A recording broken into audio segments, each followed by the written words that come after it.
If you are looking for resources to learn more and understand more about miscarriage and recurrent pregnancy loss, watch this video.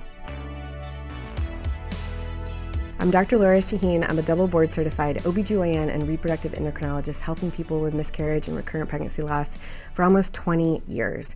I am constantly helping my patients find resources to help them learn more and get support surrounding miscarriage and recurrent pregnancy loss, and I'm excited to share them with you today. I'm going to give you 3 types of resources in this video. The first type are 5 books, my favorite books on miscarriage and recurrent pregnancy loss. The second type of resources are organizations and ways to find help through the emotional turmoil and mental health strain of going through recurrent pregnancy loss and miscarriage. The third type of resource are 3 organizations that are working hard to understand why miscarriages happen. There's still so much we need to learn.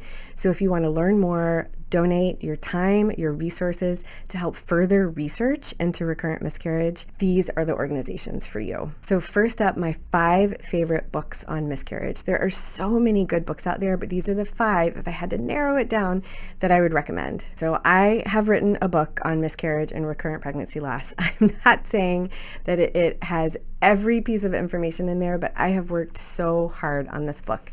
It's called Not Broken, An Approachable Guide to Miscarriage and Recurrent Pregnancy Loss. And I wrote it for my patients. So the first edition came out in 2017, and I was trying, I can't teach everything that I want to my patients in an hour-long visit and a half-hour visit. It's one of the reasons I have this YouTube channel. It's because I love teaching and answering questions. And so I wanted to find a resource to give to my patients to understand about the testing and treatment options and what we know about miscarriage. And all the books that were out there right then were either very important for emotional support and people sharing stories. Those are really important. But all the other books were very dense and just talking about studies and throwing graphs and hard to read for somebody that didn't have a medical background, or they were very paternalistic. So the book is full of easy to read information, definition of miscarriage, testing options for miscarriage, huge chapter on controversies in care. So many times people get stuck in the middle of different doctor recommendations, and I want people to understand theories behind things, evidence that we have. The whole chapter there for men and miscarriage, lifestyle optimization, Eastern medicine's approach and acupuncture to reproductive health. I really want that book to be helpful for my patients. So that is an option as far as like what I give to my patients to learn more about what we're doing from a Western approach, testing, treatment, all sorts of information about miscarriage. This is constantly changing. My second edition came out in 2022, and I hope that it can be really helpful for you. The second book I want to recommend is I Had a Miscarriage by Dr. Jessica Zucker. She is a therapist and a counselor who's helped women with maternal mental health issues throughout her career. And then she suffered her own miscarriage, and she reflects on not only her personal situation, but how it impacted how she thinks about caring for her patients and all of this knowledge that she has, but then now looking at it through a different lens. And it is just a beautiful memoir and a wonderful book. I love that book. The third book I want to recommend is My Sibling Still by Megan LeCourage. I'm sorry if I'm mispronouncing that. It's actually a children's book, and it's a way to discuss miscarriage, pregnancy loss, infant loss with older siblings. And so a lot of times parents can have children that know there was a pregnancy and then it was gone. And this is a wonderful book to talk through some of the strong emotions that are going on in the family. And one of the things that just really resonated with me is that they have a family picture on the wall, and the imagery is that the family photo of the people that you see sometimes doesn't include all of the family members, because some of them have passed on.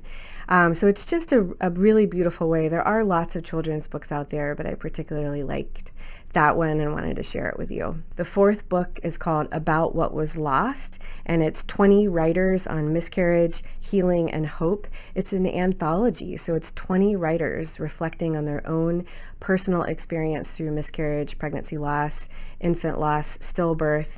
And I just feel everyone's journey is so incredibly different that to have in one collection multiple different experiences. I feel like most people can probably connect with one of the stories or multiple of the stories that are going along in that book. And so that's a wonderful book to read through. And finally, my last book is Men and Miscarriage, A Dad's Guide to Grief, Relationships, and Healing After Loss by Arden and MJ Guavia. I hope I said that correctly.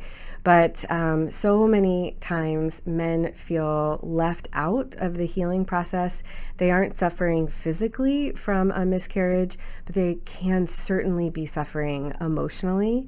And just having an understanding and reflecting on the men's journey or the partner's journey who wasn't pregnant physically can be really, really helpful. So I hope those books are helpful to you. Please leave in comments any other books that you recommend. I am constantly learning. I know that this is not a complete comprehensive list. And so share with me, but also the community here, any other books that you would recommend in comments. I will certainly put a link to these books in the description below. Now, my second set of resources is I always want to talk to my patients about the emotional strain of going through miscarriage and recurrent pregnancy loss. My focus as a Western trained medical doctor is to do the testing to figure out why someone's having miscarriages and to go through treatment options to be able to try again, whether it's with fertility treatment or not. But if someone cannot heal emotionally or they are stuck mental health wise, then they might not be the parent that they want to be. They might not be able to keep trying if that's what they need to do. Now, it's absolutely okay to decide no longer want to be a parent or add to your family. That's an incredible personal choice. But if someone is not trying because they're just so emotionally and mentally distraught, then I want to help them and find resources that can help them find the support that they need. And so I have some recommendations here. Number one, there is nothing like one-on-one therapy. It's not for everyone, but my patients at Pacific Northwest Fertility here in Seattle, we have a list of providers that have worked with previous patients or have expressed an interest and a real unique ability to help people through this family building journey. So number two, group support. So there are several organizations online that can help you find other people to connect with, to share experiences and share healing. So one in the Seattle area in Washington State is called the Parent Support of Puget Sound. It's an incredible group. It's helping people through miscarriages, stillbirth, infant loss. A more national group, and I will put links to all of these organizations in the description below. A more national group is resolve.org, and you can go to group support. There are groups that meet virtually or in person, kind of where people are. And a lot of them are based around fertility or difficulty adding to the family, but some are really specific to miscarriage and recurrent loss. It's an excellent resource, resolve.org. Another incredible online resource is called Return to Hope. This is by Kylie Hanisch. It's based in California. She does retreats to help people through healing, stillbirth, infant loss, and other online incredible resources to help people with healing.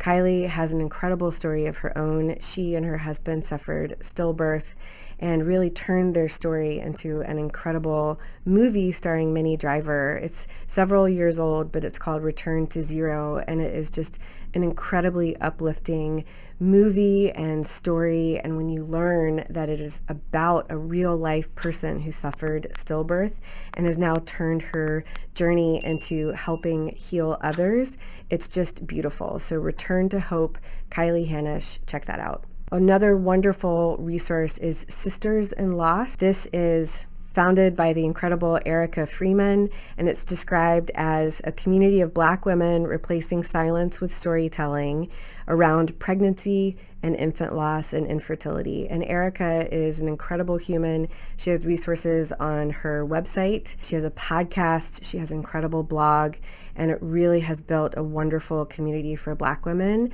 looking to share stories and to heal together through this family building journey. And one other national resource that I recommend to my patients is Share Pregnancy and Infant Loss Support. This is something that started in 1977 with one woman providing a support group for miscarriage and infant loss in Chicago, and it's now turned into a national organization. So if you go to this website, you can look up support groups by your state. And something else that I like about it is they have a whole section in Spanish. So it's really nice to have a different language of support. So wonderful resources out there to find the support that you need, whether it's one-on-one therapy or whether it's group support. And a lot of these support groups, most of them are no cost. These are nonprofit organizations that are built to help each other heal and really truly find the support that they need. Okay, and one last resource for emotional support is a miscarriage doula. This is something that I've learned more recently about in the last year or two. A doula is someone that you think through as helping through pregnancy, postpartum, breastfeeding. It's a support person around maternal health. And there is a wonderful person who has created a niche and a group and a community to help doulas learn how to really help people through miscarriage and recurrent pregnancy loss. I interviewed Arden Carteret on my podcast, Baby or Bust Fertility podcast. I'll put a link below. And it's my understanding she's the original miscarriage doula. Of course, you can find her on Instagram, but listen to that podcast episode so you can understand how she helps people virtually just find that support that they need. She is not a mental health specialist. She is not a certified therapist, but she is providing support in a unique way, specifically around miscarriage and recurrent loss. And she's one of several miscarriage doulas. It's really something to check out if that sounds interesting to you. And my last set of resources is for anyone that wants to help understand more about miscarriage. We still have so much to learn. We have learned a lot in the last few years. We know the most common cause of miscarriage is something within the embryo. It's very often a chromosome imbalance. But even if you screen for that, sometimes you can still have a miscarriage. And most of the time, we don't know why. Well, there are people out there that are working hard to figure out why. And there are 3 organizations I would like to point you in the direction to learn more about how you might be able to help, whether it is financial support, time support, just these incredible nonprofit organizations gathering information, trying to answer the questions that we all want to know about miscarriage and recurrent loss. So the first one is the Recurrent Pregnancy Loss Association, and their mission, they're dedicated to eliminating recurrent pregnancy loss through the advancement of research into causes and treatments, providing support and resources to those affected, and increasing awareness of the impact of miscarriage and fertility challenges on individuals and families. It was founded in 2019 by 2 very special people, Megan Hansen and Ben Berman, in the wake of their 6th miscarriage. This is an incredible organization. They have gotten grants from ASRM to continue research. They've given grants to help fund research, incredible resources, really wonderful group to learn a little bit more about and support. Number 2, the HOPE Project out of Stanford. This is an NIH-funded project that is truly trying to find answers as to why people are having miscarriages. This is near and dear to my heart because my mentor, Dr. Ruth Lati at Stanford, is running this project. I did my fellowship at Stanford. I learned everything that I know about miscarriage and recurrent loss from Dr. Lati. She's one of the smartest humans that I know, and she is trying to find answers. The goal of the HOPE Project is to harness multiple opportunities for pregnancy loss exploration. That's where HOPE comes from. This research will provide answers to both these questions using a multi-pronged approach involving molecular profiling, machine learning, and whole genome sequencing of the trio at the center of recurrent pregnancy loss: the mother, the father, and past pregnancies. So we know 60 to 80% of pregnancy loss is from a chromosome rearrangement in the pregnancy itself. But what about the losses that are not chromosomally abnormal? Dr. Lati is trying to figure this out. She's doing whole genome sequencing to find little mutations and little aberrations in the genetic code that are unique to miscarriages and the parents that are having the miscarriages together. It is an incredible project. I encourage you to look it up. Link will be below. If you've had multiple miscarriages, you can sign up to be in the registry. Even just giving information, knowledge is power, and she's building a database. Even if she can't do whole genome sequencing on you, you can still help by reaching out and registering as a part of this incredible project, the HOPE Project. It's out of Stanford. And finally, the third organization is International Stillbirth Alliance.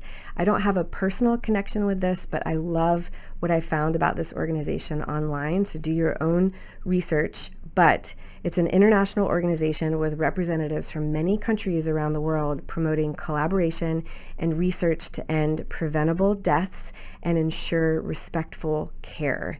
The website is full of resources, bereavement care, research projects, and more, all focused on stillbirth. So it's a unique organization. They have representatives literally all around the world. They have meetings annually. It seems like an incredible organization. So do your own research before you donate to any organization. I know less about the International Stillbirth Alliance, but it sounds wonderful to me. I hope these resources were helpful, whether it's books to help you understand more about miscarriage, or resources looking for emotional support along the journey, or ways to contribute and to help understand, answer questions that we all want to know the answer to. These resources for miscarriages are helpful to me. I share them with my patients, and I'm thrilled to share them with you.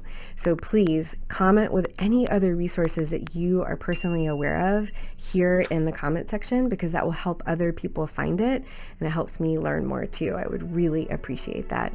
As always, wishing you love, luck, and pineapples.